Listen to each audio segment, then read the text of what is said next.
aliyekuwa amefungwa. Amen. Nani aliyekuwa amefunga punda yule? Hakuna nyama inaweza ikafungwa kama ifungwe na Mungu yake. Amen.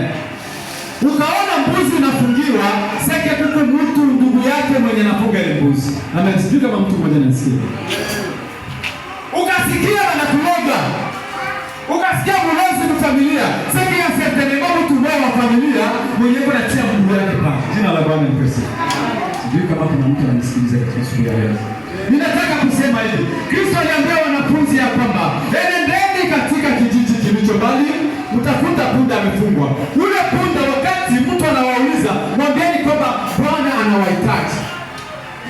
Na wewe pia ili ufunguliwe uhuru, kuna watu ambao watafanya reklamation. Amen.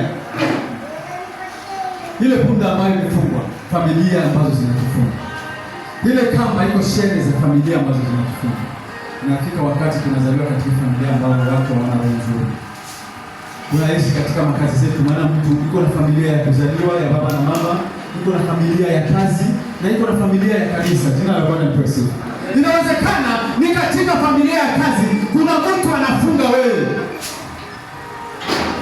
Inawezekana katika familia yenu kuna mtu anafunga wewe ili uzazi wako usionekane upate uhai katika dunia. Amen. Inawezekana wakati unafanya kazi yako ya kibinafsi kuna watu wanakufunga ili usione matokeo ya matunda ambayo ya jasho yako. Jina la Bwana lipewe sifa. Na asubuhi ya leo kama Mungu aishivyo, tutamuomba Mungu wa Israeli ile kamba iliyotufunga katika familia zetu ifunguliwe na tuachwe huru. Amen. Maana hatuwezi tukabaki katika ulimwengu na tunaendelea kuwa tunateseka wakati tunamwita Kristo aliye hai. Tunasema Jésus vivant. Hapo vivant tena sisi tukiwa tunakufa tunaendelea kuteseka na kukosa makazi, kukosa watoto. Hiyo tunaipinga na tunaikataa katika jina la Yesu Kristo.